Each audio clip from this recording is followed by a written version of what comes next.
Dans le football, certains milieux de terrain nous ont marqués par leur physique, leur puissance de frappe. D'autres, par leur intelligence de jeu, leur qualité de passe et leur polyvalence.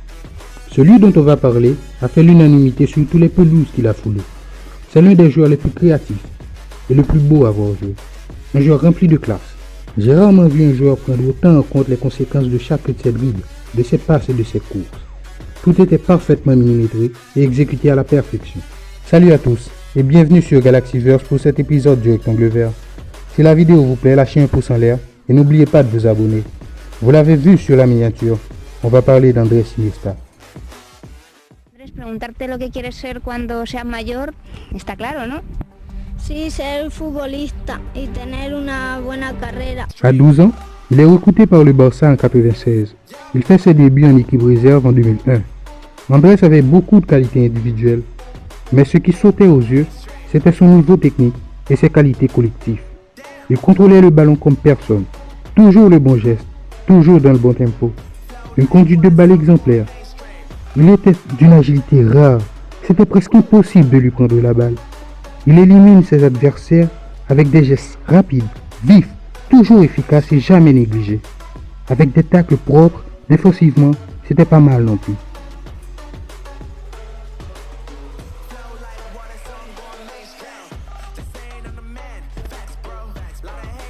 Andrés Iniesta, c'était un joueur polyvalent. Il a joué numéro 6, milieu relayeur et ailier. C'était aussi une patte soyeuse pour caresser le ballon.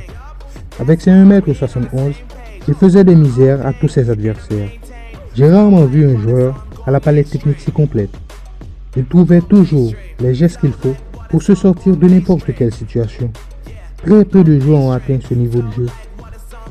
Les mots manquent pour décrire ce fantastique milieu de terrain.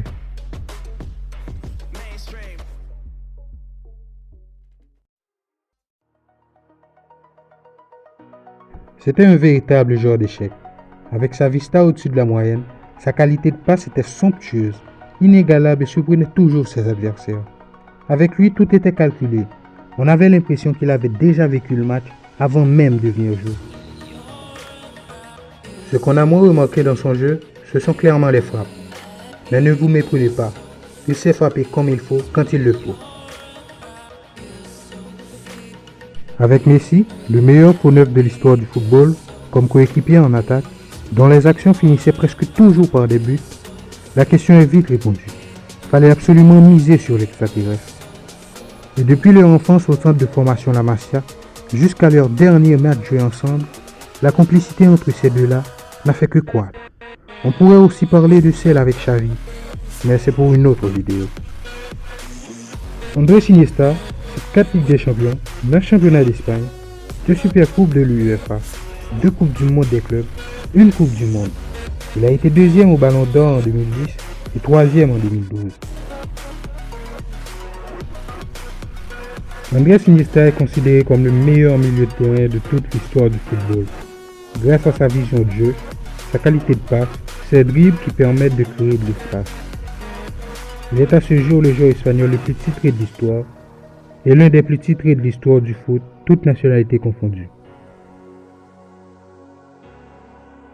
Ce milieu de terrain nous a émerveillés tant de fois, mais a toujours gardé son humilité sur le terrain et en dehors. Un joueur magnifique, rare, légendaire, qui procure du plaisir aux spectateurs dès sa première touchée de balle. Un milieu avec des qualités techniques qu'on ne reverra peut-être jamais sur un terrain de football.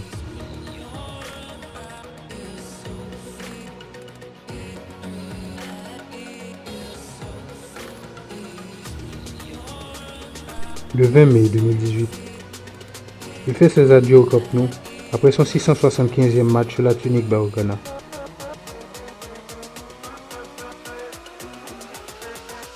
Il rejoint le club Vissel Kobe pour le plus grand plaisir des Japonais, laissant derrière lui le souvenir d'un génie, d'un magicien pouvant s'extirper de n'importe quelle situation, d'un artiste s'amusant dans son jardin avec sa toile.